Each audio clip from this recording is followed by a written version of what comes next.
ወንድማችን ማቲ እሱ እየመጣ ሁለት ማስታወቂያዎችን ልናገር።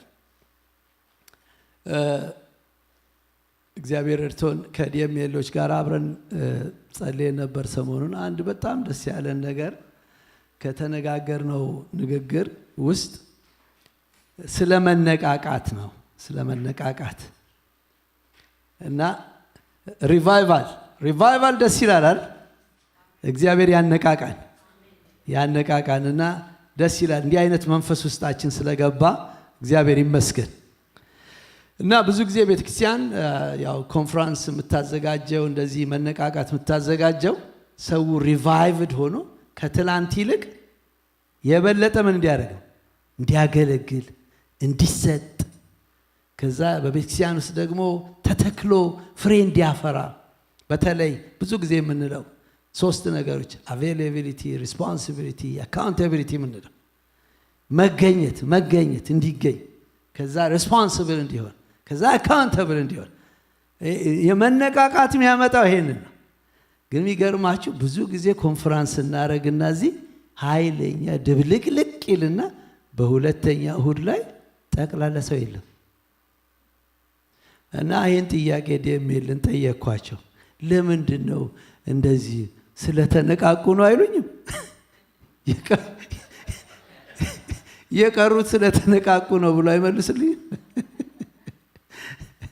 ስለዚህ ወገኖቼ መቹር ቸርች በቃ በጊዜውም ያለ ጊዜውም በቃ ጌታን ይፈልጋል ይገኛል ማለት ነው።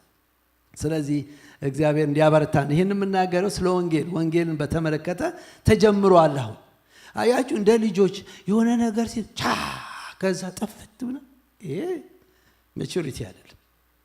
ከዛ እልፍ ማለት አለብን። በከረሜላ በምናምን እንደሚነሱ ልጆች ማለት ነው። እንደዛ አይደለንም። ኖ በጊዜውም ያለ ጊዜው ጳውሎስ ለጢሞቴዎስ የሰበከው በጊዜውም ያለ ጊዜው። ስለዚህ እንደዛ እናደርጋለን። እግዚአብሔር ይባርክ። ስለዚህ የሚቀጥለው ዘመቻ ምንድን ነው ፓስተር ሳምሶን? ዘመቻ ፊልጶስ በሉ እስቲ። ፊልጶስ አንድ ሰሞን አሁን ሀገር ወጣን፣ ከዛ ጠፋ እንዴ? አይ በየቀኑ ይሄንን ልናደርግ ይገባናል። በቃ ልናስበው ይገባናል። ዘመቻ ፊልጶስም እስኪመጣ በየቀኑ ሰፈራችን መውጣት አለብን። ወንጌል ማድረግ ይኖርብናል። ሁለተኛው ማስታወቂያ በሚቀጥለው ጁላይ 15 እስከ 19 ድረስ ትልቅ ኮንፈረንስ ተዘጋጅቷል።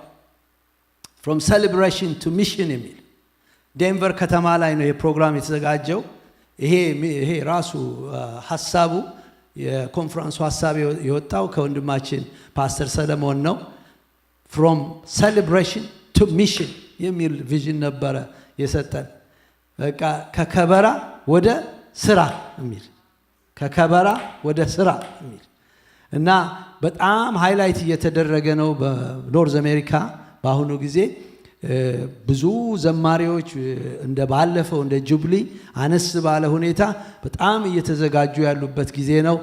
የቀደሙ አባቶች እነ ፓስተር ዳንኤል ሌሎችም የሚሳተፉበት የቀደመው ክብር እንደገና የበለጠ በመካከላችን እንዲሆን ብዙዎች ወደዛ እየመጡ ነው። በጣም ደስ የሚለው ደግሞ ከ12 በላይ የሚሆኑ ቸርቾች ዴንቨር ላይ ከዚህ በፊት ተሰብስበው እንደዚህ አያውቁም። በአንድ ላይ ሆነው እየተዘጋጁ ነው ያለው። ክብር ለኢየሱስ ይሁን። ስለዚህ እግዚአብሔር ቢረዳችሁ እዛ ተዘጋጅታችሁ እንድትሄዱ። ለልጆችም የተዘጋጀ ፕሮግራሞች አሉ፣ ለወጣቶች እንደዚሁ የእንግሊዝኛ ሰርቪስን በተመለከተ ከተማው ላይ የጽድቅ ጫና ለማምጣት የወንጌል መልእክት በጣም እንዲሰበክ ኢቭን ህብረተሰቡ ከውጭ ያለው መጥቶ እንዲሳተፍ በእኛና በማያምኑ ሰዎች መካከል ያለው የተለየው ድልድይ የተሰበረው ድልድይ እንዴት መሰራት እንዳለበትና ኮሚኒቲውን ራሱ እንዴት ማገዝ እንደሚገባን በጣም የተለየ ፕሮግራም ተዘጋጅቷል። በዛ ፕሮግራም ላይ ራሳችሁን 1 ወር ከ10 ቀን አለ። ጥሩ ጊዜ ነው ይሄ ጊዜ። ስለዚህ በዛ ጊዜ አስባችሁ እዛ እንድትገኙ አደራ እንላችኋለን። ብራዘርስ ማቲ ወደዚህ መጥቶ እግዚአብሔርን ቃል አካፍለን።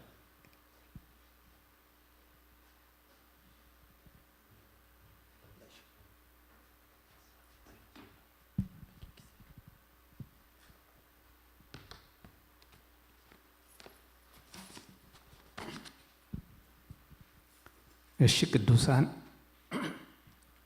እንደምን ሰነበታችሁ? የጌታ ስም የተመሰገነ ይሁን። ልቤ እየመታ ነው። ለምን እንደሆነ ፈርቻለሁ። ጌታ ይርዳኝ።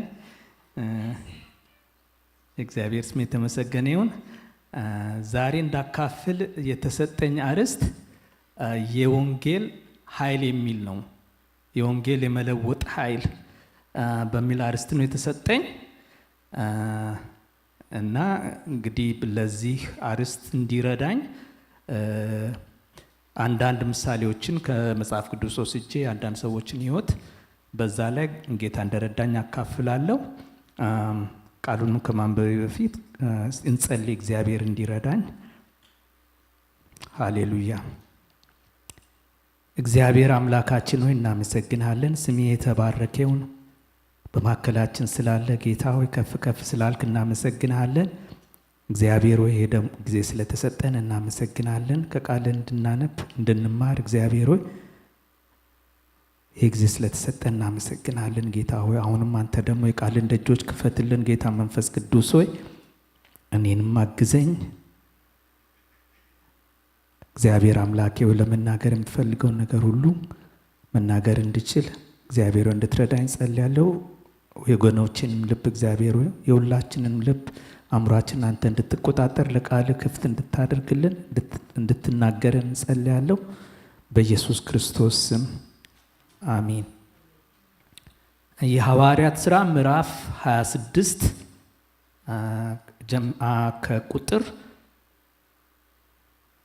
ከቁጥር 4 ጀምሮ አነባለሁ። የሐዋርያ ጳውሎስ የራሱ ምስክርነት ነው በንጉሥ አግሪጳ ፊት። ከመጀመሪያ አንስቶ በሕዝቤ መካከል በኢየሩሳሌም የሆነውን ከታናሽነቴ ጀምሮ የኖርኩትን ኑሮዬን አይሁድ ሁሉ ያውቃሉ። ሊመሰክሩ ይወዱ እንደሆነ በአምልኳችን ከሁሉ ይልቅ ሕግን በመጠንቀቅ እንደሚተጋ ወገን ፈሪሳዊ ሆኜ እንደኖርኩ ከጥንት ጀምሮ አውቀውኛልና አሁንም ከእግዚአብሔር ዘንድ ለአባቶቻችን ስለተሰጠው የተስፋ ቃል አለኝታ ሊፋረድ ቆሜያለሁ።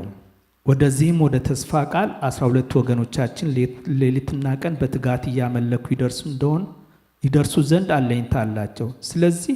ስለዚህ አለኝታ ንጉሥ አግሪጳ ሆይ ከአይሁድ እከሰሳለሁ። እግዚአብሔር ሙታንን የሚያስነሳ እንደሆነ ስለምን በእናንተ ዘንድ የማይታመን ነገር ሆኖ ይቆጠራል? እኔም ራሴ የናዝሬቱ ኢየሱስን ስም የሚቃወም እጅግ ነገር አደርግ ዘንድ እንዲገባኝ ይመስለኝ ነበረ። ይህንንም ደግሞ በኢየሩሳሌም ደግሞ አደረግኩት። ከካህናት አለቆችም ስልጣን ተቀብዬ እኔ ከቅዱሳን ብዙዎችን በወህኒ አሳሰርኳቸው፣ ሲገድሏቸውም አብሬተቸው፣ በምኩራብም ሁሉ ብዙ ጊዜ እየቀጣው ይሰድቡት ዘንድ ግድ አልኳቸው።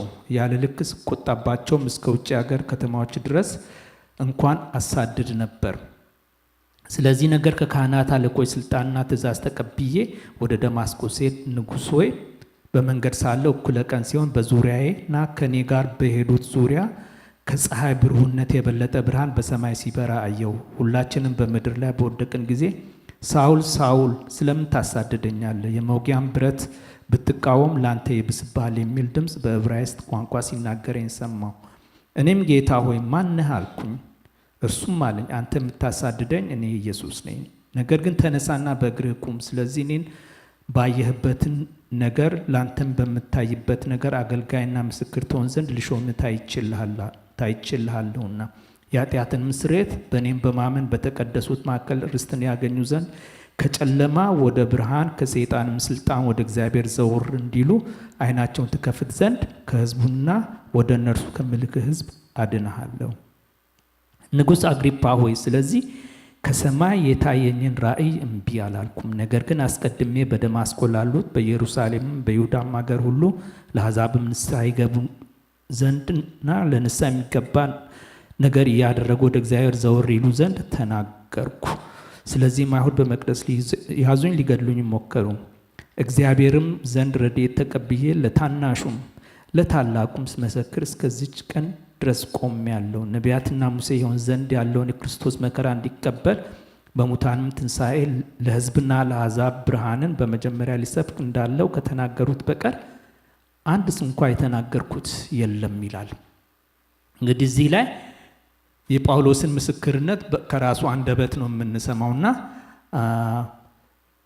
ወንጌል ሐዋርያ ጳውሎስን እንዴት እንደለወጠው እናያለን። እዚህ ውስጥ ስለ ሐዋርያ ጳውሎስ እዚህም ከተነገረው ከሌሎቹም የመጽሐፍ ቅዱስ ክፍሎች እንደምንረዳው ጳውሎስ በጠርሴስ ከተማ በኪልቅያ ግዛት ውስጥ የተወለደ ሰው አይሁዳዊ ሰው ነበር።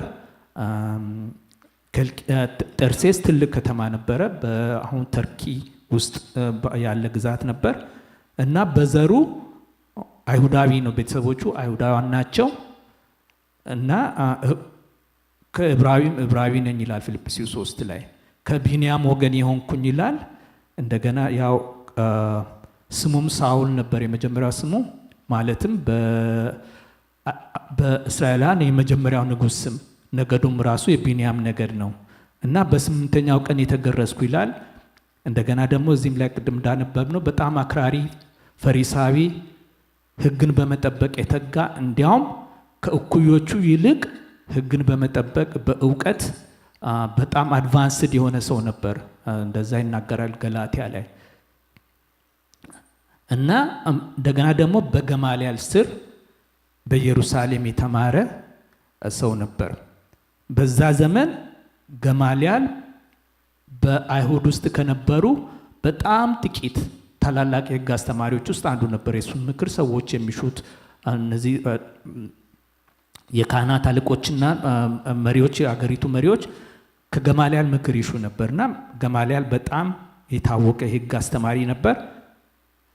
ጳውሎስ ደግሞ የእሱ ተማሪ ነበር እና ወደዚህ ዘመን ብናመጣው የፒኤችዲ ተማሪ ሆናችሁ ስታንፈርድ ዩኒቨርሲቲ ኖቤል ፕራይስ ያለው ፕሮፌሰር አድቫይዘራችሁ ሲሆን ማለት ነው። የዛን ያህል ትልቅ ቦታ ነበር፣ የዛን ያህል አድቫንስድ ነበር እና እንደምናውቀው የሕግና የነቢያት ማለትም የሙሴ ሕግ የዛ ትምህርት አዋቂ መሆን አለበት። ፈሪሳዊ ነበር እና ሕጉን ጠንቅቆ ማወቅ ብቻ ሳይሆን ሕጉን በደንብ የሚኖር ሰው ነበር፣ በትክክለኛው መንገድ ባይሆንም። ከዛ በተጨማሪ ለአምላኩ ሕግ በጣም የሚቀና ነበር። ስለሚቀናም ነው የኢየሱስ ክርስቶስን ተከታዮች ያሳድድ የነበረው። በተጨማሪ ደግሞ ሮማዊ ነበር፣ በዜግነቱ ሮማዊ ነበር። በዛ ዘመን ሮማዊ መሆን ማለት በጣም ትልቅ ነገር ነው። የሮም ዜጎች የተለየ መብት አላቸው እና ሰው የሮም ዜጋ መሆን የሚችለው አንደኛ ወላጆቹ ሮማውያን ከሆኑ፣ ካለበለዚያ ለብዙ ዘመናት የሮም ወታደር ጦር ሰራዊት ውስጥ በማገልገል ወይም ትልልቁ እነ ቄሳር ሌሎቹን መሪዎች ከሰጧቸው የሮም ዜግነት ከሰጧቸው ብዙ ገንዘብ በመክፈል ወይ ብዙ በማገልገል ነው የሚገኘውና ሐዋርያ ጳውሎስ እንዲያውም ምንድን ነው የሚለው? አንድ ቀን ሻለቃው ሲጠይቀው እኔ የሮም ዜጋ ነኝ ሲለው፣ የሮም ዜጋ ነህ? እንዴት ሆነ ዜግነቱን አገኘው? እኔ እኮ በጣም ብዙ ገንዘብ በመክፈል ነው ያገኘሁት አለው። ሐዋርያ ጳውሎስ ምን ይለዋል? አይ እኔ እንኳን በእሷ ተወልጄ ነው አለ። እናም ሐዋርያ ጳውሎስ በሁሉ አቅጣጫ የተሳካለት የሞላለት በገና በልጅነቱ ትልቅ ደረጃ የደረሰ ሰው ነበር እና ሕይወቱ ጌታን ሳገኝ አክራሪ ነበረ፣ ፈሪሳዊ ነበር፣ ክርስቲያኖችን የሚያሳድድ እስከ ሞት ድረስ በኢየሩሳሌም ያለችውን ቤተ ክርስቲያን ከሐዋርያቶቹ በቀር አባላቶቹ በሙሉ እንዲፈርሱና እንዲበተኑ ያደረገ በጣም በጣም ኃይለኛ አሳዳጅ ነበር። እንዲያውም ምዕራፍ 9 ላይ ምን ይላል? በቃ እሳት ጎርሶ እሳት ለብሶ አይነት በእንደዚህ አይነት መንገድ ነው የሚገልጸው በእንግሊዝኛው። ከቁጣው ብዛት የተነሳ ወደ ደማስቆ ክርስቲያኖችን አስሮ ለማምጣት ሲሄድ እና የዛን ያህል ኃይለኛ ሰው ነበር፣ ክርስቲያኖችን የሚያሳድድ እስከ ሞት ድረስ አሳደድኩ ይላል እና አሳዳጅ ነበር፣ አንገላች ነበር፣ ተሳዳቢ ነበርኩ ይላል። ገላትያ ላይ እንደዛ፣ ጢሞቴዎስ ላይም እንደዛ ብሎ ይናገራል። እና ያንን የሚያደርገው በጣም ቀናተኛ ነበር ለአምላኩ ሕግ፣ ለአባቶች ሕግ በጣም በጣም የቀና ነበር፣ የሚቀና ነበር። ምክንያቱም አሁን የኢየሱስ ክርስቶስ ተከታዮች ደቀ መዛሙርቱን እሱ የሚያይበት አይን የሐሰት ትምህርት እያስተማሩ ነው ያሉት። በሱ አመለካከት ኢየሱስ ክርስቶስ አንድ አስተማሪ ነበረ፣ የካህናት አለቆች ከሰው በሮማውያን አስገድለውታል። በቃ በዛ ተዘግቷል በጳውሎስ አይን እና ስለዚህ የኢየሱስ ክርስቶስን ደቀ መዛሙርት የሐሰት ትምህርት እያስተማሩ እንደሆነ አድርጎ ያሳድድ ነበር። ከልቡ ነው የሚያሳድደው። የስልጣን ነገርም አይደለም ምንም አይደለም፣ ግን ለሃይማኖቱ በጣም ስለሚቀና ነው። ምክንያቱም ከሌሎቹ ከካህናቶቹ ይለያል። ካህናቶቹ የሚያሳድዱበት ምክንያት እውነቱን ሳያውቁ ቀርቶ አይደለም። ምክንያቱም ስለ ኢየሱስ በደንብ ያውቃሉ። እንዲያውም ከሙታን ከተነሳ በኋላ ወታደሮች መጥተው ሲነግሯቸው ምንድን ነው ያሉት? ዝም በሉ እኛ ለገዢው እናሳምናለን ብለው ገንዘብ ሰጥተው የላኩ ናቸው እና እነሱ እውነት ያውቃሉ። የእነሱ ከስልጣን ጋር የተያዘ ጉዳይ ነው። ምክንያቱም ኢየሱስ ክርስቶስ መሲህ ከሆነ ስልጣን ይሄዳል። ምክንያቱም የእነሱ ስልጣን የተመሰረተው ካህናት በመሆን ህዝቡን በማስተዳደር ላይ ነው፣ መስዋዕት በማቅረብ ላይ የተመሰረተ ነው። ኢየሱስ ክርስቶስ ግን መሲህ ከሆነ እነዛ ሁሉ ነገሮች ስለሚቀሩ ያንን አይፈልጉም። ስለዚህ እንዲያውም አልዓዛር ከሞት ከተነሳ በኋላ ኢየሱስ ክርስቶስንም አልዓዛርንም ለመግደል ይፈልጉ ነበር። ምክንያቱም ከእግዚአብሔር ክብር ይልቅ የሰውን ክብር ፈለጉ ይላል። የጳውሎስ ግን ከልቡ ለሃይማኖቱ ስለሚቀና ነበር እና ከዛም የተነሳ የጌታን ደቀ መዛሙርት እያሳደደ ቤተ ክርስቲያንን እያፈረሰ ምዕራፍ 9 ሐዋርያት ሥራ ምዕራፍ 9 ላይ እንደምናነበው ወደ ደማስቆ ሄድ ነበር። ከዛ መንገድ ላይ እዚህም እንደመሰከረው ከሰማይ ብርሃን በራበት እና ከዛ ወደቀ እና ኢየሱስ ተናገረው። ኢየሱስ በክብር ከሰማይ ሆኖ ተናገረው። በጳውሎስ ቤት እኮ ኢየሱስ ክርስቶስ ሞቷል አይደለም? ኢየሱስ ተናገረው። ጌታ ሆይ አንተ ማን አለው?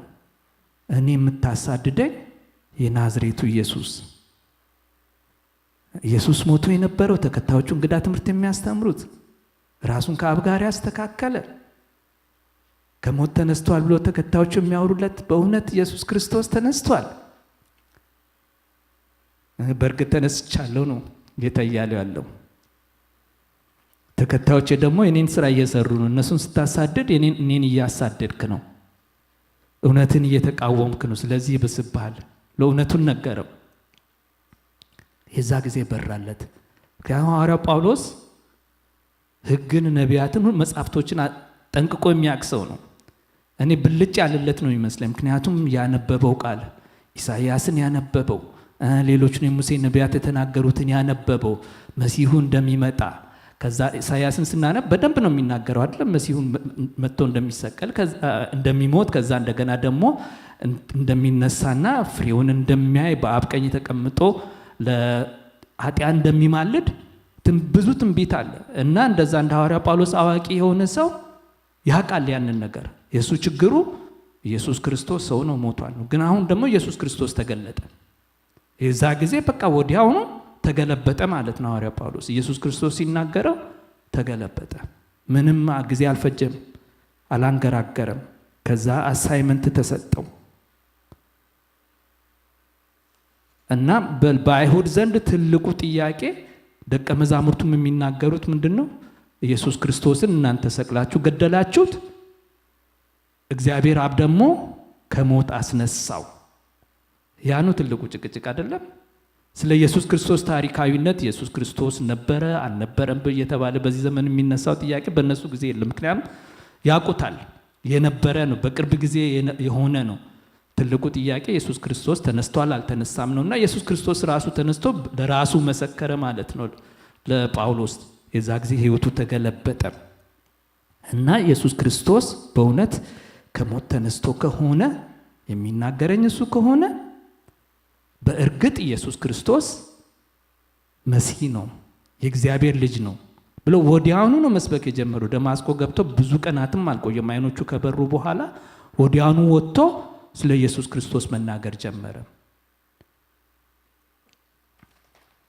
ኢየሱስ ክርስቶስ የእግዚአብሔር ልጅ ነው፣ በሞቱ የኃጢአት ስርየት አለ ብሎ መስበክ ጀመረ።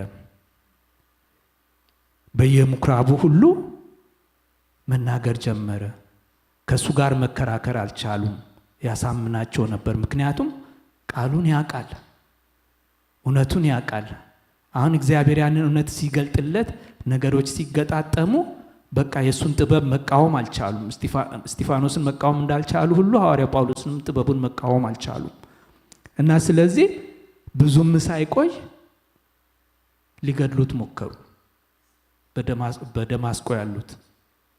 ከዛ ወጥቶ ደግሞ ወደ ኢየሩሳሌም ሄደ። ምዕራፍ 9 ቁጥር 28 እንደምናነበው እና እዛ ሄዶ ደግሞ ከግሪክ ከመጡት አይሁዶች ጋር ይከራከር ጀመር። ኢየሱስ ክርስቶስ የእግዚአብሔር ልጅ ነው ብሎ እነሱን የሚያስረዳቸው ጀመር።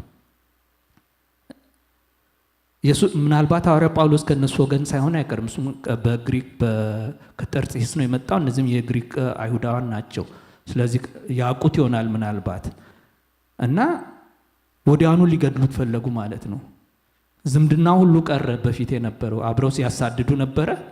አሁን እሱ ሲለወጥ ምንም ጥያቄም አልሆነባቸውም። ይሄ ከኛ ጋር የነበረው ሰውዬ እንዴት ተለወጠ? እንዴት ተቀየረ? እንዴት ነው ያንን ያጠፋ የነበረውን ሃይማኖት የሚሰብከው ብለውም ጥያቄ ውስጥ አልገቡም። ማጥፋት ውስጥ ነው የገቡት። ወዲያውኑ ሊገድሉት ፈለጉ እና በፊት አሳዳጅ የነበረው አሁን ዞሮ ራሱ ተሰዳጅ ሆነ። የቀድሞ ወዳጆቹ ሊያሳድዱ ጀመር። እነሱ ስራቸው ኢየሱስን ማሳደድ ነው። ከእውነት ጋር አልነበረም ችግሩ። ሐዋርያ ጳውሎስ አሳደዱት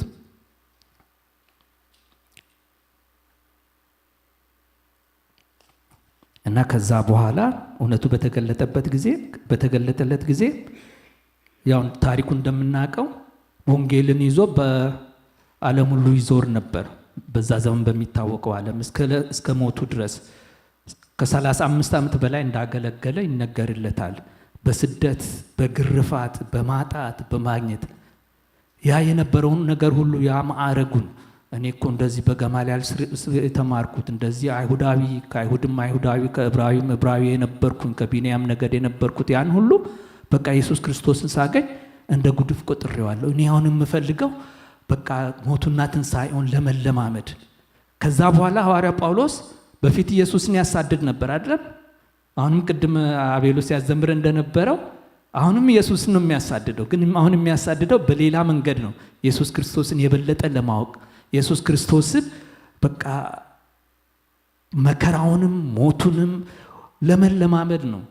ህይወቱን ሌላ ነገር የለውም። እንዲያውም ህይወቱን ዓላማ ሲገልጽ ገላትያ ምዕራፍ 2:20 ላይ ከክርስቶስ ጋር ተሰቅያለሁ፣ እኔም አሁን ሕያው ሆኜ አልኖርም፣ ክርስቶስ ግን በእኔ ይኖራል።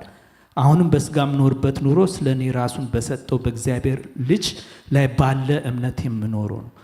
ሐዋርያው ጳውሎስ ከዛ በኋላ የሚኖረው ለራሱ አልነበረ፣ የሚኖረው ለክርስቶስ ነበረ። እንዲያውም እሱ ብቻ ሳይሆን ኢየሱስ ክርስቶስን የሚያውቁት በሙሉ ለክርስቶስ መኖር እንደሚገባቸው ይናገራል። ሁለተኛ ቆሮንቶስ ምዕራፍ 5 ከቁጥር 14 እስከ 15 ድረስ ምን ይላል? በሕይወት ያሉት ስለ እነርሱ ለሞተውና ለተነሳው እንጂ ለወደፊት ለራሳቸው እንዳይኖሩ ስለ ሁሉ ሞተ ይላል። የሐዋርያ ጳውሎስ መርሆ ሕይወቱ ኑሮው ለኢየሱስ ክርስቶስ መኖር ነው። አክቹሊ ኢየሱስ ክርስቶስ በሱ ውስጥ አልፎ እንዲኖር መፍቀድ ነው። በሐዋርያው ጳውሎስ ውስጥ አልፎ የሚኖረው ኢየሱስ ክርስቶስ ነው። ሕይወቱ በሙሉ ኢየሱስ ክርስቶስ ነው። በተገኘው እድል በሙሉ ኢየሱስ ክርስቶስን መመስከር ነው። በየአገሩ በየሄደበት በየምኩራቡ ሰው በተሰበሰበበት ሰበብ ፈልጎ መንገድ ፈልጎ ኢየሱስ ክርስቶስን መስበክ ነው። ወደ አቴና ሲሄድ እዛ ጣዖት ሳይ እዚህ እኮ የማይታይ አምላክ ብላችሁ ጽፋችኋል፣ የማይታወቅ አምላክን ያውቃል፣ እሱን ላሳውቃችሁ። እንደገና ደግሞ ለታላቅም ሆነ ለታናሽ ወንጌልን ስሰብክ ነበር፣ ኢየሱስ ክርስቶስን ስናገር ነበር ይላል። ለከሳሾቹ ለፈራጆቹ። ቅድም ባነበብኩት ክፍል ውስጥ ንጉሥ አግሪፓ ፊት ቆሞ ስለ ራሱ አልነበረም የሚሟገተው፣ ኢየሱስ ክርስቶስን ነው የሚሰብከው። እንዲያውም በኋላ ምን ይላል አግሪፓ? በጥቂቱም ቢሆን ክርስቲያን ልታደርገኝ ትፈልጋለህ ወይ ሲለው፣ እኔ ከስራቴ በስተቀር ሰው ሁሉ ክርስቲያን እንዲሆን እፈልጋለሁ፣ ኢየሱስ ክርስቶስን እንዲያውቅ እፈልጋለሁ። እና ሐዋርያ ጳውሎስ ሕይወቱ በሙሉ ሰው ኢየሱስ ክርስቶስን እንዲያውቅ፣ ያወቁት ደግሞ የበለጠ ኢየሱስ ክርስቶስን እንዲያውቁ ያ ነበረ። የኢየሱስ ፍቅር ሲነካው፣ ወንጌሉ ሲበራለት፣ ያ አሳዳጁ ሰውዬ ሕይወቱ ተለውጦ ኢየሱስ ክርስቶስን የሚከታተል ኢየሱስ ክርስቶስን ፍለጋ የሚከታተል ኢየሱስ ክርስቶስን የልብ መሻት የሚያደርግ ኑሮ በሙሉ ስለ ኢየሱስ ነበረ። ያ ቤተ ክርስቲያን ሲያፈርስ የነበረው ሰውዬ ህይወቱ ተቀይሮ ቤተ ክርስቲያን የሚገነባ ቤተ ክርስቲያን የሚተክል በሄደበት በሙሉ በቃ ህይወቱ ኢየሱስ ነው። ስለዚህ መጨረሻ ላይ ምን ማድረግ ነበረባቸው? መግደል ነበረባቸው ሐዋርያ ጳውሎስን። በምንም አይነት እሱ ከኢየሱስ ክርስቶስ ሌላ ህይወት የለውም። ሰው ሁሉ ኢየሱስን እንዲያውቅ ሐዋርያው ጳውሎስ ራሱ ኢየሱስን የበለጠ እንዲያውቅ ያሳወቃቸውን ደግሞ ኢየሱስን የበለጠ እንዲያውቁ ጸሎቱ በሙሉ አሁን ስለ ቆላሲስ ሰዎች፣ ለፊልጵስዩስ ሰዎች፣ ለኤፌሶን ሰዎች የሚጸልይላቸው በቃ የልባቸው አይኖች ቢበሩ በኢየሱስ ክርስቶስ ያለውን ታላቅነት ብታውቁ ደስ ይለኛል ብሎ የሚጸልዩ እስር ቤቱ ውስጥ ሆኖ ለቆላሲስ ሰዎች የጻፈላቸው ደብዳቤ ላይ በቃ እነሱ ጌታን በማወቅ እንዲያድጉ ከዚህ እንድፈታ ጸልዩልኝ አይደለም የሚላቸው፣ እነሱ በጌታ እንዲያድጉ ጌታን የበለጠ እንዲያውቁት ነው የሚጸልይላቸው። ህይወቱ በሙሉ በቃ ኢየሱስ ክርስቶስን ማሳወቅ ነበር። ኢየሱስ ክርስቶስ አሳዳጅ የነበረው ከልቡ ኢየሱስ ክርስቶስን በፍቅር የሚያሳድድ ሰው ሆነ። ወንጌል እንደዛ ነው የሚያደርገው። እንዴት ነን ዛሬ? ጌታን እናሳድደዋለን ወይ? እንፈልገዋለን ወይ? ቅድም እንደዘመር ነው በቃ አጀንዳችን በሙሉ መሻታችን በሙሉ ኢየሱስ ክርስቶስን መፈለግ፣ ፍለጋውን ተከትሎ መሮጥ። ጌታ ያንን አድርግልን አይደለም? እንደ ሐዋርያው ጳውሎስ በቃ ሌላ አጀንዳ የሌለን ኢየሱስ ክርስቶስ ብቻ አጀንዳችን ይሁን።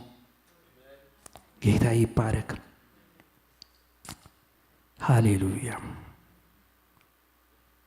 ስለ ራሴ ትንሽ ልመስክርላችሁና ከዛ ወደ ጸሎት እንሄዳለን። ጌታ እንዴት እንደለወጠኝ ትንሽ የባረጋችሁ ደስ ይለኛል። አንድ 10 ደቂቃ ወስጄ እኔ እንግዲህ በክርስቲያን ቤተሰብ ውስጥ ነው ያደግኩት። ቤታችን ከሐዋሳ ከተማ 8 ኪሎ ሜትር ወጣ ብሎ ገጠር ውስጥ ነበር። ቤተሰቦቼ መካነ ኢየሱስ ናቸው። ስወለድም እዛ ውስጥ ነው የተወለድኩት። አባቴ ከዛ በፊት ወንጌላዊ ነበር። እኔ በማቅበት ዘመን ደግሞ የቤተክርስቲያን ሽማግሌ ነበር። ቤተክርስቲያን እዛ ቤታችን አጠገብ ነበር የነበረው። ስለዚህ ሳንዴይ ስኩል እየሄድኩኝ መጽሐፍ ቅዱስ እየተማርኩኝ በእንደዛ ነው ያደግኩት። እንዲያውም 8ኛ ክፍል ስደርስ ተምሬ ያው በሉተራን ቤተክርስቲያን እንደሚደረገው ኮንፈርሜሽን ሁሉ ወስጃለሁ። ህፃናት ኳየር ውስጥ የልጆች መዘምራን ውስጥ እየዘመርኩኝ እንደዛ ነው ያደግኩት። ከዛ ሃይ ስኩል ሲገባ እንግዲህ በዛ ዘመን ለጥናት እየተባለ ጫት ይቃማል፣ እንደዛ ነገሮች አሉ። ከዛ አልፎ አልፎ ደግሞ ሲጋራ ማጨስ፣ የተለያዩ ነገሮችም ተጀመሩ ማለት ነው። ምን ያህል እንደሆነ አላስታውስም። እንደዛ ሆኖም ቤተክርስቲያን ሄድ ነበር። አንዳንዴ የወጣቶች ኮንፈረንስ ሄድኩበት ጊዜም ትዝ ይለኛል። ከዛ 11ኛ ክፍል ስደርስ ተግባር ዕድል ተከፈተልኝና አዲስ አበባ መጣሁ ማለት ነው። ከዛ አጎቴ ጋር ነበር የምኖረው። የእሱ ቤቱ እዛ ጌጃ ሰፈር አካባቢ ነበረ። እንግዲህ ቤተክርስቲያን አልሄድኩም በቃ አዲስ አበባ ከመጣሁ በኋላ። እንዲያውም ወደ ተግባር ዕድል ሲሄድ በልደታ መካነ ኢየሱስ በኩል ነበር በየቀኑ መመላለስ። ሄጄም አላቅም። ከዛ ሃይ ስኩል ካለቀ በኋላ ዘመቻ መምሪያ ከተግባር ዕድል የወጣን ልጆችን ዩኒቨርሲቲ እንዳንገባ ከለከለና ያው በየቦታው ስራ አሰማራን ማለት ነውና ለኔ ደግሞ ዕጣ ሲወጣ የደረሰኝ መብራት ኃይል ወለጋ ፊንጫ ደረሰኝ ዕጣ ሲወጣ። እዛ ሄድኩኝ። እንግዲህ ከዛ አሁን ቤተሰብ የለም ምንም የለም። እነዚህ የተጀመሩት ሱሶች ቀጠሉ ማለት ነው። ከዛ ላይ መጠጥ መጠጣት፣ ጫት መቃም፣ ሌሎቹም ነገሮች ማታ ማታ በየቡና ቤቱ መዞር የመሳሰሉ ነገሮች ተጨመሩ። በቃ በዛ ኖርኩኝ። ከዛ እንደገና ደግሞ ራሻ ስኮላርሺፕ ወጣልኝና ወደ ራሻ ሄድኩኝ። ራሻ ከሄድኩ በኋላ እነዚህ ሱሶቹን በደንብ ገባሁባቸው ማለት ነው። ከዛ 2 ዓመት አካባቢ ራሻ ቆየውና ከራሻ ለመጥፋት ወሰንኩኝ። ጀርመን በርሊን ገባው እና እዛ በርሊን ብዙ ኢትዮጵያን ተማሪዎች ከራሻ ከተለያየ ሀገር በቃ ጥለው የጠፉ ኢትዮጵያ የማይመለሱ ነበሩ። እዛ ትሬን ስቴሽን እንገናኛለን። እዛ ቁጭ ብለን መጠጣችን እየጠጣን ወሬ እያወራን ውሏችን እንደዛ ነበር በቃ። ከዛ ያ ፕሮሰሳችን ተጀመረ ማለት ነው የስደተኝነት። እና ከተወሰነ ጊዜ በኋላ ወደ ዌስት ጀርመኒ ሌላ ትንሽ ከተማ ውስጥ ወሰዱን እና እዛ 4 ሆነን ነበር እና አንድ ፋሚሊ ነበረ፣ 4 ልጆች ነበር። አንድ ቤት ውስጥ ነበር የምኖረው 4ታችን። ፋሚሊ ደግሞ ሌላ ቦታ ነበር የሚኖረው። ከዛ ከኛ ጋር አብሮ የሚኖረው ልጆች ውስጥ አንደኛቸው ሙሉ ወንጌል የነበረ ልጅ ነበር። ከዛ እሱ ኮረስፖንዳንስ ይማራል ስለ መጽሐፍ ቅዱስ እና ከኛ ጋር አንድ ቤት ውስጥ ነው የምንኖረው። አንድ ቀን ለሱ የመጣችለትን ፓምፍሌት ማንበብ ጀመርኩኝ። ካለ ደም የኃጢአት ስርየት የለም ይላል። ከዛ አነበብኳት እስከ መጀመሪያ እስከ መጨረሻ። ዘፍጥረት ላይ ያለውን እግዚአብሔር ለእነ አዳም በኃጢአት ከወደቁ በኋላ እንስሳት አርዶ የቆዳ ልብስ እንደተሰራላቸው፣ እንደገና ደግሞ ዕብራውያን ያለውን ሁሉ በቃ በደንብ ያስረዳል።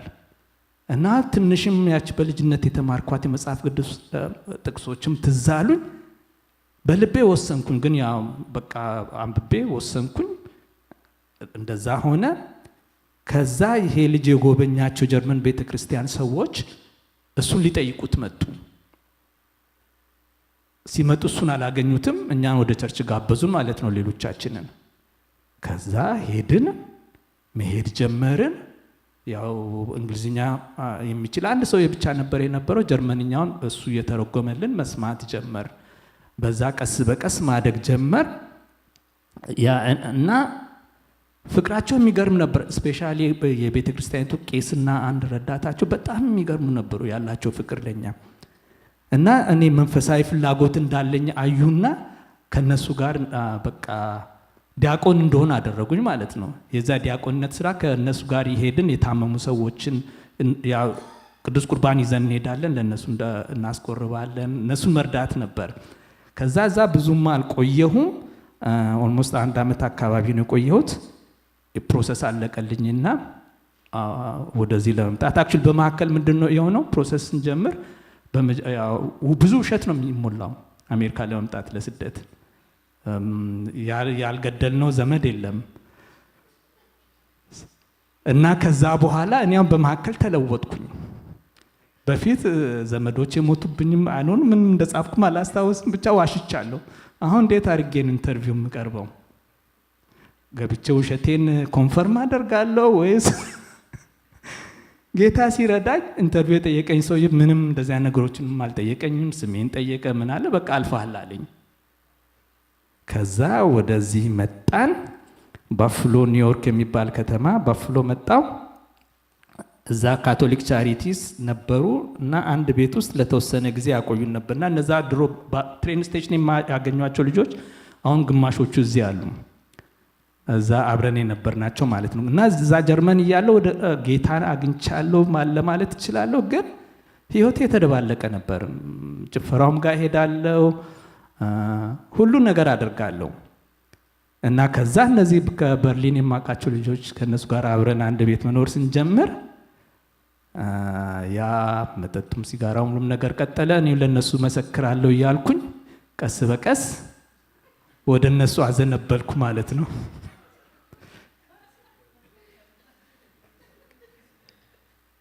ደግሞ የሚገርመው እነሱ ልጆቹ በሙሉ ጀርመን እያሉ ወንጌል ሰምቷል። ምንም ሳይሰሙ ቀርተው አይደለም፣ የሚፈልጉ አልነበሩም።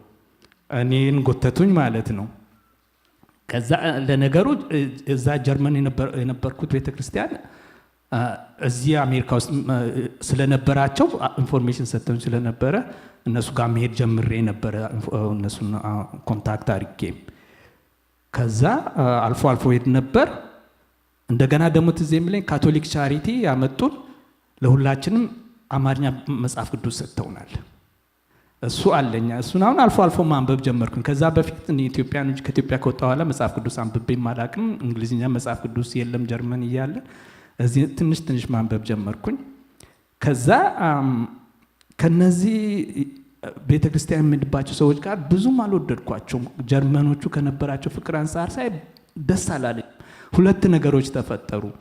አንደኛቸው መጥተው ሲጎበኙን እንዴት ነው የሀገራችሁ ሴቶች ልጆች የሉም እንዴ ለምን አትጋብዟቸውም አሉ።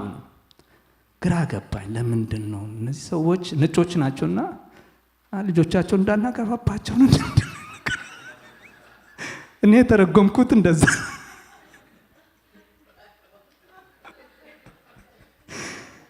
ከዛ እንደገና ሌላ ደግሞ ትምህርት ቤት መግባት እንደምፈልግ ነግሬያቸው ስለነበረ በእሱን ዲስከሬጅ አደረጉኝ።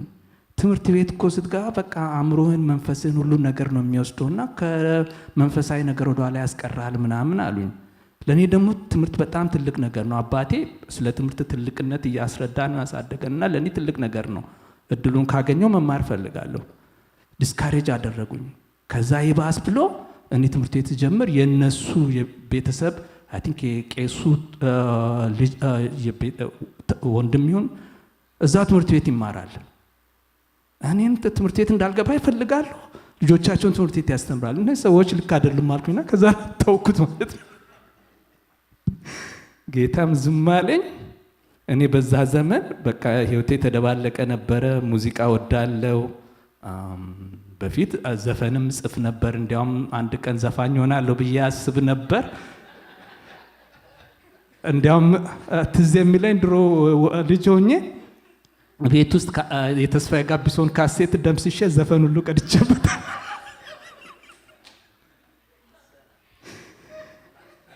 እና እዛ ባፍሎ ተማሪ ሆኜ ዘፈን ብዙ ኮሌክሽን ነበረኝ እና ኢቨንት ሲኖር ዲጄ እኔ ነበርኩኝ። ግን የሚገርመው በዛ ውስጥ ደግሞ መዝሙሮችም ሰበስባለሁ። ምክንያቱም መዝሙር አውቃለሁ ድሮ በልጅነት የቤተ ክርስቲያን ውስጥ ስላደግኩኝ። እንደገና ከሰዎች አንዳንድ ክርስቲያን ሆኖ ባክ ያደረጉ ካሴት ካገኘው ብቻ የክርስቲያን መዝሙሮችንም ኮፒ አድርጌ ያስቀምጣለሁ፣ እሰማለሁ። በጊታሪም መዝሙሮቹንም ዘምራለሁ፣ ዘፈንም ዘፍናለሁ፣ ሁሉን ነገር አደርጋለሁ። በእንደዛ እያለው የተደባለቀ ህይወት እየኖርኩኝ እንግዲህ የሱሱ የመጠጥ ሁሉ ነገር በቃ ብሷል እና 3ኛ ዓመት ላይ ያለው አባቴ እንዳረፈ ነገሩኝ። ለነገሩ እሱ ካረፈ ቆይቷል፣ ስለደበቁኝ ነው። እና እሱ ደግሞ ትምህርቱን አፌክት እንዳያደርግበት አትሊስት ግራጁዌት እስኪያደርግ ድረስ አትንከሩት ብሏቸዋል። እና ስለዚህ የእሱን ቃል አክብረው አልነገሩኝም። በኋላ ግን ትንሽ ወንድሜ ነገረኝ። በቃ ልቤ የተሰበረ፣ በጣም አዘንኩኝ። ለእኔ ትምህርቴን እንደዛ መማርበትን ዋናው ምክንያት እሱን ደስ ለማሰኘት እሱን ፕራውድ ለማድረግ ነበር። አሁን እሱ የለም። ለምንድን ነው የምማረው ካሁን በኋላ? በቃ ተስፋ መቁረጥ ጀመርኩኝ።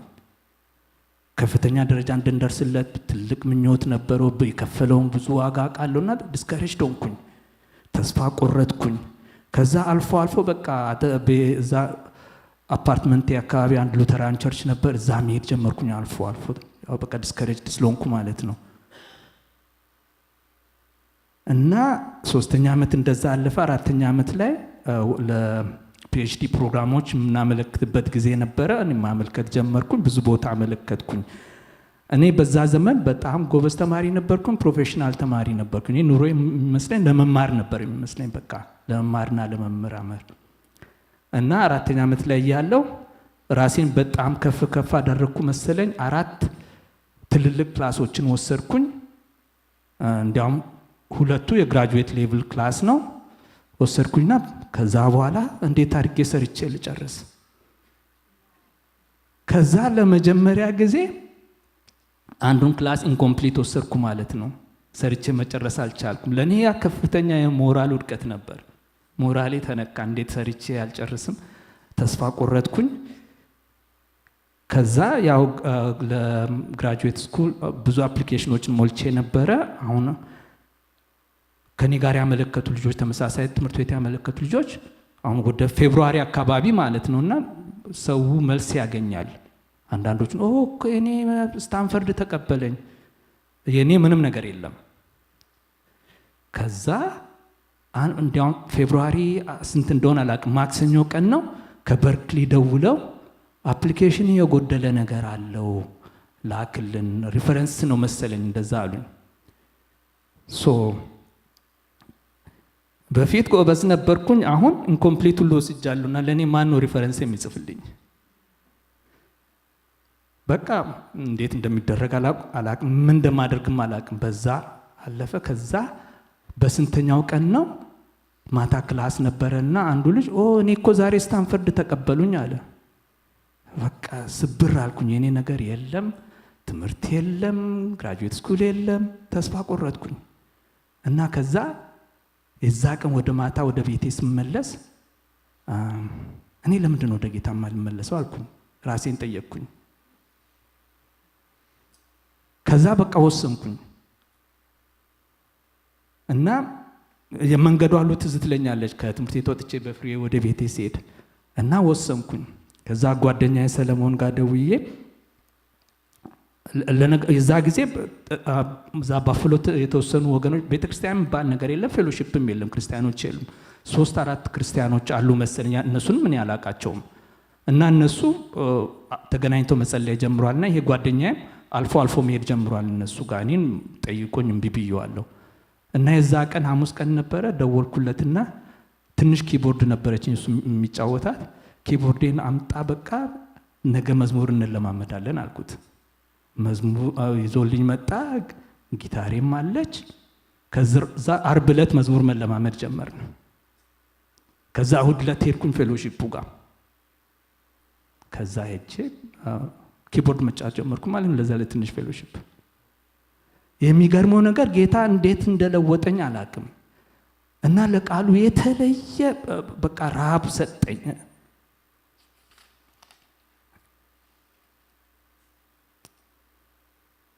እና ቃሉን አንብቤ አልጠግብም። እነዚህ የተደበቁት የመዝሙር ካሴቶች ወጡ፣ መስማት ጀመርኩኝ። መጽሐፍ ቅዱስ ያቺ ካቶሊክ ቻሪቲ ሰጠኝ መጽሐፍ ቅዱስ ወጣ መነበብ ጀመረች። የክርስቲያን ቴሌቪዥን መከፈት ተጀመረ። እኔ አሁን የቸገረኝ ነገር ትምህርቱን እንዴት ነው የምማረው? በቃ ጊዜ አልበቃኛለ። ለመንፈሳዊ ነገር ብቻ ነው ጥማት ያለኝ። ትምህርቱ እንዴት ይሰራ? ያ ያልተቀበሉኝ ሁሉ እነዛ ነገሮች ይሄን ያህል ብዙም አላሳሰቡኝም አሁን። እና ራሴን ሳየው በቃ ሌላ ሰው ነኝ። እና በጣም ነበር የገረመኝ። ምንድነው የሰውነቴ ነው እንጂ ውስጤ ሌላ ሰው ነው። በቃ በፊት የሚያስደስቱኝ በፊት የምፈልጋቸው ነገሮች ለእኔ ምንም ኢንተረስት የላቸውም። በቃ የጌታ ነገር ብቻ ነው የሚያንገበግበኝ። ቃሉን ማንበብ በቃ 24/7 ማባነብና ብዘምር ብጸልይ ደስ ነበር የሚለኝ። እና ከዛ እንዲያውም እዚህ ሐዋርያው ጳውሎስ ትንሣኤ እንደሚሆን በእናንተ ዘንድ የማይታመን ነገር እንዴት ሆኖ ይቆጠራል የሚለው እኔ እንደዛ ነው የተሰማኝ። እንዴት ነው ሰው ትንሣኤ የሚገርመው? ለእኔ እኮ አካሌ ነው እንጂ ፊዚካሌ ነው እንጂ ውስጤ ሌላ ሰው ነው። ከሞት የተነሳ ሰው አይነት ነው እንደዛ የሚሰማኝ። ሌላ ሰው ነበርኩኝ። እና ከዛ እንግዲህ እነዚህ ሱሶች መጠጡን መቼ እንዳቆምኩ አላስታውስም። ሲጋራው ግን ትንሽ አንገራገረ። በኋላ ቃሉን ሳነብ ያዕቆብ ላይ በእናንተ ዘንድ ያሳደረው መንፈስ በቅናት ይመኛል የሚለው ቃል ይመጣ ጀመር ወደ ልቤ። ሲጋራ በለከስኩ ቁጥር ያ ቃል ይመጣል እና አቃተኝ። በቃ አሁን እኮ ሲጋራ ሳጨስ ጌታ ኢየሱስ ክርስቶስን እያሳዘንኩት ነው፣ መጽሐፍ ቅዱስን መንፈስ ቅዱስን እያሳዘንኩት ነው። ስለዚህ ጌታ ከሱ ሱስ በዛ ቆረጠልኝ። ከዛ ብዙም ሳይቆይ እዛ የነበርኩበት ትምህርት ቤት ለፒኤችዲ ፕሮግራም ተቀበሉኝ፣ ስኮላርሺፕ ሰጡኝ። ያ ሆነ። ከዛ ብዙም አልቆየም ዩሲኤልኤ ተቀበለኝ፣ ስታንፈርድ ተቀበለኝ፣ በርክሊ ተቀበለኝ። አሁን የሁሉ ጭንቀት አልፎ የሁሉ በረከት ሲመጣ እንዴት አድርጌ ነው የምወስነው? ግራ ገባኝ። ጌታ ሆይ በቃ እኔ እንዴት አድርጌ እንደምወስን አላውቅም፣ አንተ ወስንልኝ አልኩኝ። እንደዛ ብዬ ስጸልይ በፊት ሌሎቹ ቲቺንግ አሲስታንትሺፕ ያው እየሰራችሁ የሚከፍሏችሁ ማለት ነው ለትምህርት ቤት። ከዛ ውስጥ በርክሊ ፉል ስኮላርሽፕ ሰጠኝ ማለት ነው። ስለዚህ ምርጫውን አቀለለልኝ፣ እግዚአብሔር መረጠልኝ። ስለዚህ በርክሊ መጣው እና ከዛ ወደ ጌታ በተመለስኩ በ6 ወር አካባቢ ወደ ካሊፎርኒያ ወደ ኦክላንድ መጣው። እዚህ የማውቃቸው ሰው ልጆች ነበሩና እነሱ ጋር አረፍኩኝ። ከዛ እነሱን ደግሞ ስጠይቃቸው እንዴት ነው እዚህ አካባቢ የፕሮቴስታንት ቤተክርስቲያን አለ ወይ ምናምን? ቤተክርስቲያን ነው አልኩት። እዚህ ደረጀ የሚባል ሰውዬ አለ አሉና እኔ ደረጀ ሲሉ ዘማሪው ደረጀ ነበር የመሰለኝ። እነሱ ለካ ፓስተር ደረጀን ናይሮቢ ያውቁታል። ስለዚህ እሱ ጋር ይዘውኝ ሄዱ ማለት ነው። ዋኪንግ ዲስታንስ ነበረ። እዛ ይዘውኝ ሄዱ። በመጣ በ3ኛው ነው በ4ኛው ቀን እዛ ሄድኩኝ። እዛ ሲሄድ ከኔ ጋር በእድሜ ተመሳሳይ የሆኑ ብዙ ወጣቶች አሉ። በአንዴ ተግባባን። በቃ በጣም ተመቸኝ። ከዛ ሳይ ቤተ ክርስቲያን ውስጥ ሙዚቃ የሚጫወት ሰው የለም። እነሱ ለካ ሲጸልዩ ነበር። እኔ ደግሞ ፈራው። እኔ አገልግሎት የሚባል ነገር አላውቅም። እዛም ፌሎሺፕ ውስጥ በቃ ዝም ብሎ መዘመር መጫወት ነውና ራሴን ደግሞ እንዳልሾምም ፈራውና 1-3-4 ሳምንት ከቆየው በኋላ በሆነ አጋጣሚ ነገርኳቸው። እኔ እኮ ኪቦርድና ጊታር መጫወት እችላለሁ አልኳቸው። ፓስተር ደረጀ ደስታውን አልቻለው። እስቲ አሳየኝ አለ። ከዛ በዛ ታች ፌሎሺፕ ላይ ፒያኖ ነበርና እሱን እየተጫወተ አይ ይሄ ከጸሎት መልስም በላይ ነው ብሎ በቃ ማመስገን ጀመሩ። ከዛ አገልግሎት ውስጥ ገባው። ጌታ የዛ ጊዜ ኦልሬዲ መዝሙሮችን የሚሰጠኝ ነበር። መዝሙር ጽፍ ነበር። ፓስተር ደረጀ ደግሞ እንዴት እንዳመነኝ አላውቅም። እኔ ለዛ ጊዜ እኮ አዲስ ነኝ።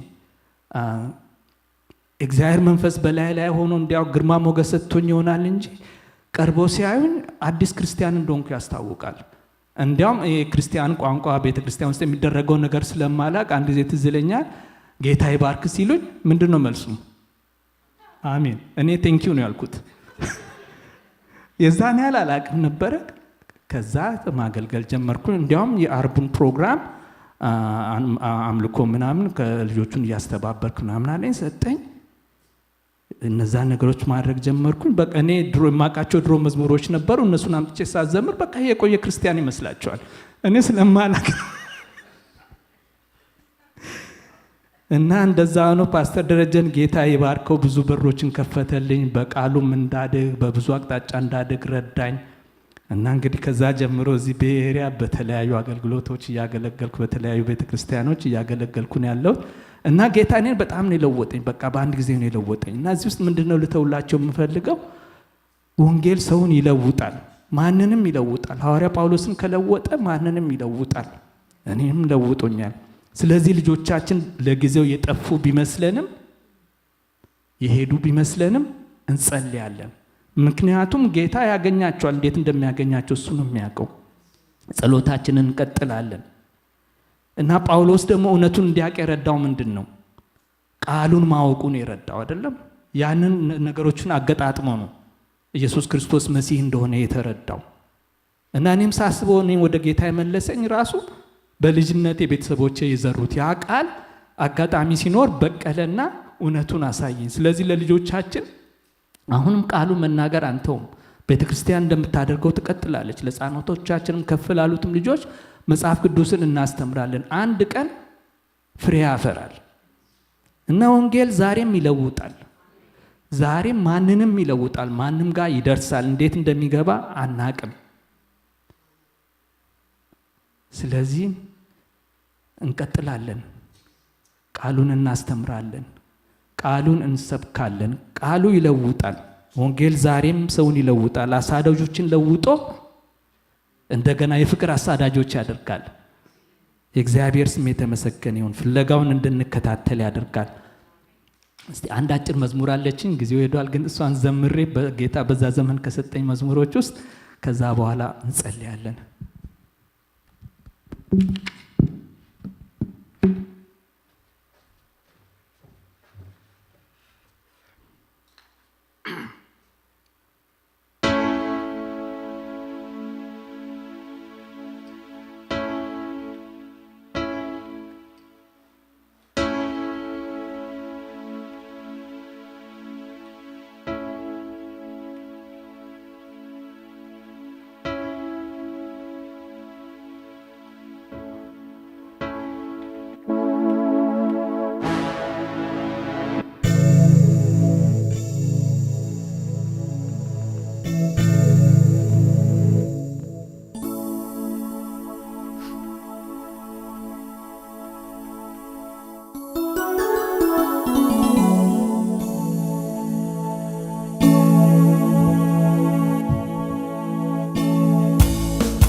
ቀምሼ ሳየው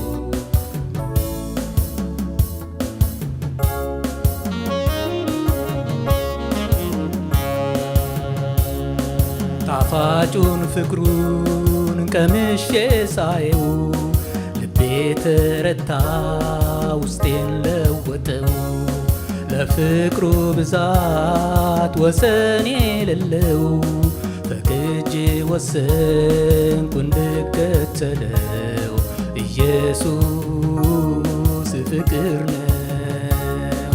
ጣፋጩን ፍቅሩን ቀምሼ ሳየው ልቤ ተረታ ውስጤን ለወጠው ለፍቅሩ ብዛት ወሰን የሌለው ፈቅጄ ወሰንኩ እንድከተለው ኢየሱስ ፍቅር ነው።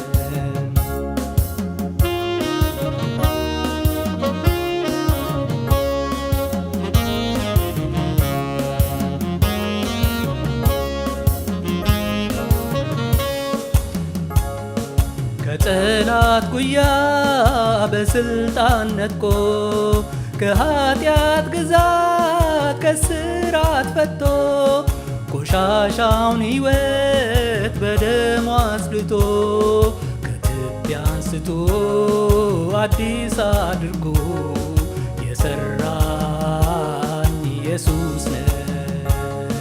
ከወደቅኩበት መጥቶ ያነሳኝ በእጆቹ አዝሎኝ ከቤቱ አመጣኝ መድኃኒት ሆኖኝ በፍቅር ያከመኝ ጉልበቴ ሆነኝ አጽንቶ አቆመኝ ብርታቴ ኢየሱስ ታላቁን ፍቅሩን ቀምሼ ሳየው ልቤ ተረታ ውስጤን ለወጠው የፍቅሩ ብዛት ወሰን የሌለው ፈቅጄ ወሰንኩ እንድከተለው ኢየሱስ ፍቅር ነው።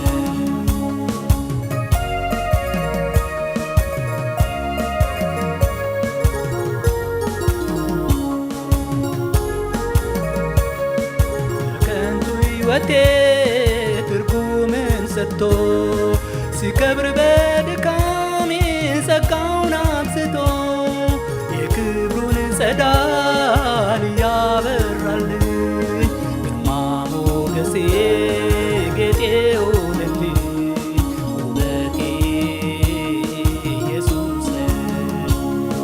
ያረሰረሰልኝ ደረቅ ሕይወቴ አእምሮን የሚያልፍ ሰላም የሰጠኝ ካም ጉድለቴን የሸፈነልኝ በጠላቴ ፊት በዘይት የቀባኝ አባቴ ኢየሱስ ነው።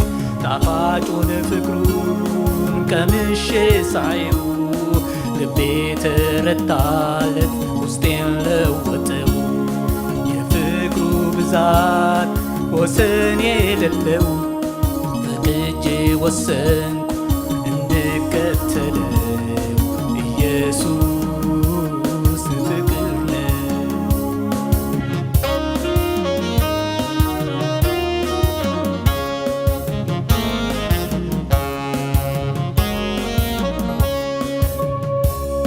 ጌታዬ ቢሆንም ተዋርዶልኛል ሕይወቱን ከፍሎ ነፃ አውጥቶኛል ስልጣን ሳያንሰው ያባብለኛል በፍቅር ሲገዛኝ ግርም ይለኛል ኢየሱስ ትሁት ነው። ቋንቋዬ ኢየሱስ ታሪኬ ኢየሱስ ሕይወቴ ኢየሱስ ጌታዬ ኢየሱስ ከአእምሮ በላይ ነው ለኔ ያደረገው ለሱ መገዛት ለኔ ክብሬ ነው መሻቴም ይሄ ነው። ጣፋጩን ፍቅሩን ቀምሼ ሳየው ልቤ ተረታለት ለወጠው። የፍቅሩ ብዛት ወሰን የሌለው ፈቅጄ ወሰንኩ እንድከተለው። ኢየሱስ ፍቅር ነው። ጣፋጩን ፍቅሩን ቀምሼ ሳየው ልቤ ተረታለት ውስጤን ለወጠው። የፍቅሩ ብዛት ወሰን የሌለው ፈቅጄ ወሰን እንድከተለው። ኢየሱስ ፍቅር ነው። ኢየሱስ ፍቅር ነው። ኢየሱስ ፍቅር ነው። ሃሌሉያ! ኢየሱስ ፍቅር ነው። ኢየሱስ ይለውጣል። ኢየሱስ ጌታ ነው። የተባረከ ይሁን። እኛም ደግሞ ለሱ እንድንኖርለት ሐዋርያ ጳውሎስ እንዳለው ከአሁን በኋላ የምንኖርለት ለሞተልንና እንደ ሕይወትን ለሰጠን ለሱ የምንኖርለት ሕይወት ይሁንልን። ሌላውን ነገር ሳይሆን እሱን እናሳድድ፣ እሱን እንፈልገው፣ እሱን እንከታተለው፣ ፍለጋውን እሱን እንከታተል፣ ወንጌሉን እንናገርለት። ሃሌሉያ! ሐዋርያ ጳውሎስ እንዳደረገው በተገኘው አጋጣሚ ሁሉ በየደረስንበት ሁሉ እንናገርለት። ሃሌሉያ! ስሙ ይባረክ። የሚለውጥ ዛሬም ይለውጣል። ከማዕከላችን የጎደሉትን ልጆቻችንን ጌታ ይለውጣቸዋል፣ ይለውጣቸዋል። እንደያሉበት ሁኔታ ይገናኛቸዋል። እንደያሉበት ሁኔታ ጌታ ተገናኝቶ ይለውጣቸዋል። የወንጌል ኃይል፣ ወንጌል ይለውጣል። ሃሌሉያ! ጌታ መንፈስ ቅዱስ ሆይ እንለምንሃለን፣ በያሉበት ልጆቻችንን ተገናኛቸው። እግዚአብሔር አምላኬ ሆይ ከወገኖች ተለይተው ካንተ መንገድ ተለይተው በራሳቸው መንገድ ሲሄዱ እግዚአብሔር አምላኬ ሆይ አንተ ተገናኛቸው፣ አንተ ተገናኛቸው። እግዚአብሔር ሆይ ባክ አድርገው ያሉ ወገኖቻችንን አንተ ተገናኛቸው። የተዘራው ቃል ይብቀል። ጌታ መንፈስ ቅዱስ ሆይ ወደ ልባቸው አምጣ፣ ያስታውሱት። ጌታ ሆይ ቃልህን ያስታውሱት፣ ያኔ የሰሙትን። ሃሌሉያ! ካንተ ሌላ አዳኝ እንደሌለ፣ ካንተ ሌላ ምንም መንገድ እንደሌለ እግዚአብሔር አምላኬ ሆይ ለጊዜው የሚያስፈልጋቸውን ቃል ጌታ መንፈስ ቅዱስ ሆይ አንተ አስታውሳቸው፣ አንተ ወደ ልባቸው አምጣ፣ አንተ ልባቸውን ንካ፣ ተናገር። አንተ ትለውጣለህ። ካንተ የራቀ ማንም የለም። እንደዛ የሚያሳድድ ቤትን ሲያፈርስ የነበረ ሰው አባታችን ጳውሎስ አንተን ሲገናኝ ተመልሶ ቤትን የሚገነባ የጠፉትን የሚፈልግ የሚያሳድግ በመከራ በእጦት በማጣት በግርፋት በመደብደብ በስደት ውስጥ ሆኖ በእስራት ውስጥ ሆኖ አንተን እንደሰበከ ጌታ ሆይ እንደዛ እንደለወጥከው ጌታ ሆይ ያለውን ነገር ሁሉ ክብሩን ዝናውን ሁሉ ትቶ አንተን እንደተከተለ ጌታ ሆይ አንተ ያንን የማድረግ ኃይል አለ። እንለምናለን ጌታ ሆይ ያንን እንድታደርግ ጌታ ሆይ ለእኛም ያንን ፍቅር ልቀቅብን፣ ያንን ፍቅር ልቀቅብን። ሐዋርያው ጳውሎስን እረፍትን የነሳውን በየሄደበት ሁሉ እግዚአብሔር አምላኬው መንገድ እየፈለገ ስለ አንተ ይሰብክ እንደነበረ እግዚአብሔር አምላኬው ከልብ ከውስጥ የሚፈልቅ የሚፈነቅል ፍቅር በእያንዳንዳችን ውስጥ ይሁን። እኔ ጌታ በእያንዳንዳችን ሕይወት ይኑር። እኔ ጌታ ሆይ በያለንበት ቦታ በየተሰማራንበት ቦታ በየመንገዳችን በየስራችን በያለንበት ሁሉ እግዚአብሔር አምላካችን ሆይ አንተን እንናገር፣ አንተን እንመስክር፣ ሕይወታችን አንተን እንናገር፣ ያደረክልን ብቻ እንናገር። የኔ ጌታ ሆይ የት እንደነበርነውን አንተ ፈውሰ ለውጠ ምን እንዳደረከን ስንት ሱሶች እንደተቆረጡልን ስንት አስቸጋሪ ነገሮች ከሕይወታችን እንደተቆረጡልን ጌታ ሆይ ያንን ብቻ ብንናገር ብዙ ስራ ይሰራል። የኔ ጌታ ሆይ ስለዚህ ጌታ ሆይ አግዘን። ፍቅር በልባችን ይቀጣጠል። የቃል ፍቅር በልባችን ይቀጣጠል። የጸሎት ፍቅር በልባችን ይቀጣጠል። የኔ ጌታ ሆይ እረፍት ይንሳን። የነፍሳት ጉዳይ ያንተ የልብ መሻት ጉዳይ ጌታ ሆይ እረፍት ይንሳን። አንተ የሞትከው ደቀ መዛሙርትንም ያሰማራህበት እኛንም በምድር ላይ የምታኖረን ዋናው ምክንያት የጠፉ ነፍሳት የጠፉት ልጆች ወደ አንተ ወደ አምላካቸው እንዲመለሱ እኛ እንደታረቅነው ካንተ ጋራ በኢየሱስ ክርስቶስ እንደታረቅነው ታረቁ ብለን እንድንነግራቸው ያንን ፍቅር በልባችን ሙላብን ጌታ ሆይ። ሃሌሉያ ሃሌሉያ። ጌታ ሆይ አግዘን አግዘን ጌታ ሆይ እርዳን።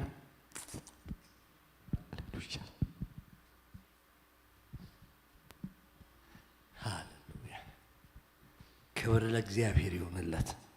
ሃሌሉያ። ሁላችንም ተነስተን እንቆማለን።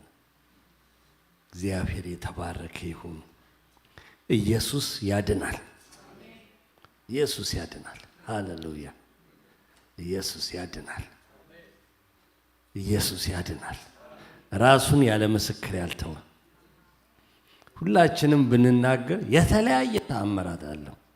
በተለያየ መንገድ እየጠራ እየፈለገ ያዳነን ጌታ ደግሞ የሚያድን ብቻ አይደለም የሚያኖር በቤቱ የሚያኖር ያው አኖረው ወንድማችንን ማቲን አኖረው። የዛሬ 30 ዓመት ምናምን አምልኮ ስመራ እሱ ነበር መሳሪያ የሚጫወትልኝ። አሁንም አለ እያገለገለ ነው። አልጠፋም። ያኖራል ጌታ አድኖ መንገድ ላይ የማይተው የማይጥል የሚያኖር በቤቱ የሚያኖር የሚያለመልም። እኛ በፊቱ በትህትና እንኑር እንጂ ወገኖች ሆይ ጌታ ያኖራል። ሃሌሉያ። ይደግፋል፣ ያቆማል። ስሙ ለዘላለም የተባረከ ይሁን። ገና እንኖራለን። ገና ማዳኑን እናወራለን። ገና ምህረቱን እናውጃለን። ገና ያኖራል እንላለን። ገና ያድናል እንላለን። እስትንፋስ እስካለን ድረስ የእግዚአብሔርን ድንቅ ሥራ እንናገራለን። ማዳኑን እንናገራለን እስከ መጨረሻው ድረስ። ሃሌሉያ። እያመሰገን ነው፣ እያመለክ ነው፣ ስራውን እያወራን ዝናውን እያወራን እስከ መጨረሻው ድረስ የእግዚአብሔርን ሥራ ማዳኑን እኮ አውሩት ይላል።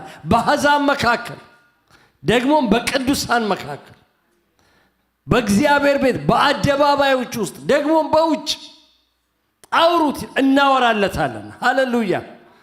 ከኛ ውጭ ሌላ ማን ያወራለታል? ምህረቱን ያየን ማዳኑን ያየን ዛሬ እንደሰማ ነው ከምናምን ከስንት ከወጣበት ነገር ውስጥ ያወጣል ጌታ። ማንም ረዳት አያስፈልገውም ወገኖች ሆይ። ባንሰብክም ኢየሱስ ያድናል። ለምን አብረን እየሰበክን ያድን እንጂ። ይኸው ባፍሎ ውስጥ በረዶ መካከል የበረዶ ሀገር በሌለበት በቃ አዳነ። ስለ ልጆቻችን ስናስብ ተስፋ ማንቆርጠው ለዚህ ነው። የትም ውስጥ ቢገቡ በቃ ያገኛቸዋል። የትም ይሄዱ ኢየሱስ ክርስቶስ የማይገባበት አዘቅት የለም ለማዳን። 99ን እኮ ትቷቸው አንዷን ፍለጋ ሄደ። ከፊት ወዴት ይሸሻለዋል? ወደ ሲኦል ብሄድ ወደ ጥልቁ ብገባ አንተ በዛለ። ምድር ዳርቻ ብሄድ አንተ በዛ፣ ቀኝ እጅ ታወጣኛለች። የትም ብሄዱ የጸለይን የእግዚአብሔርን ቃል እየነገርን ያሳደግናቸው ልጆች አይጠፉም፣ ይመጣሉ፣ ያወጣቸዋል ከገቡበት አዘቅት ውስጥ። ሂኖስ ሃው እንዴት እንደሚደርሳቸው ደግሞ ያቅበታል። እኛንን ልጆቻችን ጋር በቃ መድረስም አንችልም ማለት ልባቸው ጥግ ላይ መድረስ አንችልም። አይሰሙንም። በቃ አሁንም አደገ አመፀ እንላለን። ሂኖስ እንዴት ልባቸውን እንደሚነካ። ሃሌሉያ። ስሙ የተባረከ ይሁን። ያዳነን ጌታ ስሙ ይባረክ። ታሪክን በእኛ ውስጥ የሰራ ጌታ ስሙ ይባረክ። በእያንዳንዳችን ህይወት ውስጥ ታሪክን የሰራ ጌታ ሃሌሉያ። የማያዳላ ጌታ፣ የሰው ፊት አይቶ የማያዳላ ለማንም ሁላችን በእሱ አይን ፊት እኩል የሆነ ጌታ ስሙ የተባረከ ይሁን። ጥሪው አንድ የሆነ ለሁላችንም የደረሰን ጥሪ አንድ ነው። ተከተለኝ፣ ሁሉን ትተህ ተከተለኝ። በቃ ሌላ ጥሪ የለውም። የአገልግሎት የሚመጣው ከዛ በኋላ ነው። ዋናው ጥሪ ተከተለኝ ነው። ሃሌሉያ። ስም የተባረከ ይሁን። እናመሰግናለን። አዳኛችን ኢየሱስ ተመስገን። የወደድከን ጌታ ተመስገን። የራሴ ያደረግከን ጌታ ተመስገን። ስም በእኛ እንዲጠራ ወደኛ የመጣህ ጌታ ስም የተባረከ ይሁን። አባታችን ይሁንክ፣ ወደህ አባታችን ይሁንክ፣ የእያንዳንዳችን አባት ይሁንክ። በግል የምታውቀን፣ በግል የጠራህን፣ በግል በእያንዳንዳችን በነፍስ ወከፍ ወደኛ የመጣ እያንዳንዳችንን በስም የምታውቅ፣ በዲኤንኤያችን የምታውቅ፣ የፀጉራችንን ቀለም የምታውቅ፣ የአይኖቻችንን ቀለም የምታውቅ ኢየሱስ ስም ለዘላለም የተባረከ ይሁን። አንተ አባታችን ነህ፣ እኛም ልጆች ነን። ጌታ እናመሰግንሃለን። ይሄ የወንጌል ኃይል እኛ ውስጥ ገብቶ እያንዳንዳችንን የለወጠው ይህ የወንጌል እውነትና ኃይል በኢየሱስ ክርስቶስ ስም ዛሬ የሚነገር እርዳን ጌታ ሆይ። እነሆ ሐዋርያው ጳውሎስን እንደዛ እስከ ሽምግልናው ድረስ እያበደ እንዲጮህ እንዳደረገው እኛንም ይሄ ፍቅር ያሳብደን፣ ይሄ የወንጌል እውነት ያሳብደን፣ እስከ መጨረሻው ድረስ እንድንከተል፣ እስከ ዕድሜያችን ፍጻሜ ድረስ ስለ አንተ ማዳን እንድናወራ፣ ማዳን ስራህን እንድናውጅ በኢየሱስ ክርስቶስ ስም ጸለይን። ይሄ ዳንበት ወንጌል በቤትህ እንዲያኖረን ጌታ ሆይ፣ ከፊትህ እንዳንርቅ፣ አንተን መፈለግ እንዳንርቅ፣ በፊትህ በትህትና መኖር እንዳናቆም ጌታ ሆይ በኢየሱስ ክርስቶስ ስም እንለምንሃለን። ዛሬ እንደሰማነው ጌታ ሆይ ምስክርነትም ድማችን ማት ይኸው ጌታ ሆይ በመካከላችን እንኳን ከ30 ዓመት በላይ ኖረ ጌታ ሆይ አልጠፋም። አሁንም ያገለግልሃል፣ አሁንም ቃልህን ይወዳል ጌታ ሆይ፣ አሁንም ቃልህን ያነባል፣ ቃልህን ያጠናል፣ አሁንም ይማራል ጌታ ሆይ በጌታ በኢየሱስ ስም እኛም እንደዚሁ ከ30 ዓመት በኋላ እንዲሁ እንድናወራል፣ አሁንም አገለግላለሁ እንድንል፣ አሁንም ታማኝ ነኝ፣ አሁንም የእግዚአብሔርን ቃል አልጠገብኩም እንድንል ጌታ ሆይ በጌታ በኢየሱስ ክርስቶስ ስም የምታኖር ጌታ በእኛም ሕይወት የአንተ ምሕረት እንዲገለጥ እኛም ከቤትህ እንዳንጠፋ ከፊትህ እንዳንርቅ ጌታ ሆይ በኢየሱስ ክርስቶስ ስም እንለምንሃለን። ስምህ የተባረከ ይሁን። እናመሰግንሃለን። ባሪያንም ስላገዝከው ተመስገን። በስምህ የተባረከ ይሁን። ባለቤቱ ሰኒ ልጆቻቸው ሁሉ ይባረኩ። ቤታቸው የተባረከ ይሁን። ኑሯቸው የተባረከ ይሁን። ልጆቻቸውን አንተ አሳድገህ እዚያ አድርሰላቸዋል። አሁንም ጠብቅላቸው። እጆችህ ምሕረትህ በሱ በቤቱ በዘሩ ላይ ይሁን። ክብር ለአንተ ይሁንልህ። ምስጋናም መፈራትም መደነቅም ከፍ ከፍ ማለትም መከበርም ከዘላለም እስከ ዘላለም ለምትኖረው ለአምላካችን በኢየሱስ ክርስቶስ ስም ይሁንልህ። አሜን። እግዚአብሔር ይባርካችሁ። እግዚአብሔር ይጠብቅ።